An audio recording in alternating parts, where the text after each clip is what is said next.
আসসালামু আলাইকুম। আমি মোহাম্মদ হাবিবুর রহমান হাবিব, পঞ্চগড় স্কেটিং ক্লাবের একজন পরিচালক। আমাদের এই পঞ্চগড় স্কেটিং ক্লাবের প্র্যাকটিস হয় পঞ্চগড় সদর উপজেলা পরিষদের টেনিস গ্রাউন্ডে। আপনারা সকলেই জানেন বাংলাদেশের সমসাময়িক বিষয়ে খুব একটা অস্থিতিশীল পরিস্থিতি ছিল। এর মধ্যে আমাদের কিছুদিন স্কেটিং প্র্যাকটিস বন্ধ ছিল। এখন থেকে রেগুলার আমাদের পঞ্চগড় উপজেলা পরিষদ টেনিস গ্রাউন্ডে শুক্রবার এবং শনিবার সকাল 7টা থেকে 9টা 30 মিনিট পর্যন্ত স্কেটিং প্র্যাকটিস চলবে।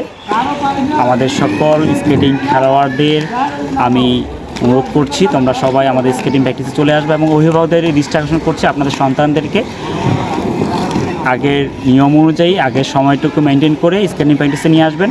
একই সাথে যারা নতুন করে স্কেটিং প্র্যাকটিস শিখতে চান আপনারা সকলেই শুক্রবার শনিবার সকালবেলা সকাল 7টা থেকে 9টা 30 মিনিট পর্যন্ত প্র্যাকটিস চলে। আপনারা সকলেই আসবেন এবং আমাদের স্কেটিং প্র্যাকটিস উপভোগ করবেন।